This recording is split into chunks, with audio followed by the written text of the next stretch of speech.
تباہی آئیں گی، فساد ہو جائے گا۔ صرف یہ جو پہلی آیت ہے اس میں غور کریں تو سب کچھ آپ کو نظر آ جائے گا، سب کچھ نظر آ جائے گا، ٹھیک ہے جی، سب کچھ نظر۔ جب یہی کائنات رب ثابت ہوتی ہے تو کیا کائنات اجازت دیتی ہے؟ جب آپ کائنات میں غور و فکر کریں تو آپ کے اوپر واضح ہے کائنات ایک رائی برابر بھی اپنی ضد بننے کی اجازت نہیں دیتی۔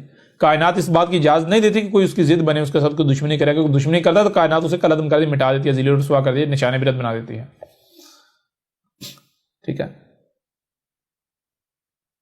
یعنی کہ یہ پہلی آیت جو ہے یہ آپ کے اوپر اس قدر حقائق کھول کر رکھتی ہے، اس قدر حقائق کھول کر رکھتی ہے کہ پیچھے کچھ رہتا ہی نہیں ہے۔ یہ سمجھے کہ جو پہلی آیت ہے، جیسے سورہ الفاتحہ جو ہے یہ ام القرآن ہے، باقی پورے قرآن کی ماں ہے، تو یہ جو سورہ الفاتحہ کی پہلی آیت ہے یہ سورہ الفاتحہ جو اس کی بھی ماں ہے۔ یہ ام الفاتحہ کیا ہے؟ ام الفاتحہ ہے پہلی ہی آیت۔ یہ صرف ایک آیت جو ہے یہ سب کچھ آپ کے اوپر کھول کر واضح کر دیتی ہے۔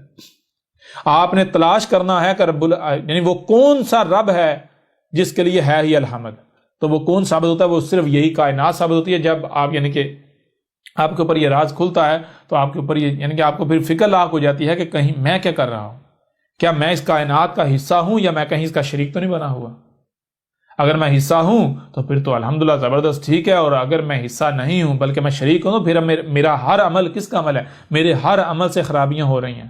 میں اس کائنات کا دشمن بنا ہوں، اس کائنات کا شریک بنا ہوں، یہ کائنات مجھے نہیں چھوڑے گی، مجھے نہیں بخشے گی، یہ کائنات مجھے نشان عبرت بنا دے گی، یہ کائنات مجھے ذلیل و رسوا کر دے گی، ٹھیک ہے نا؟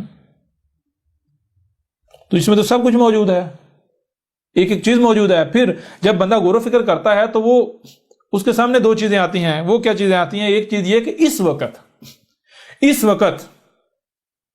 وقت مجھے اختیار دیا گیا ہے، مجھے اختیار دیا گیا ہے، میں اور نہ صرف اختیار دیا گیا ہے بلکہ مجھے ہر لحاظ سے محفوظ کیا گیا ہے۔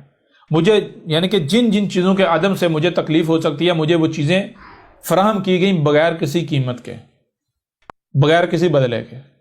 سانس لینے کے لیے آکسیجن چاہیے وہ مجھے دی گئی، کھانے کو رزق چاہیے وہ دیا گیا ہے، زمین ایسی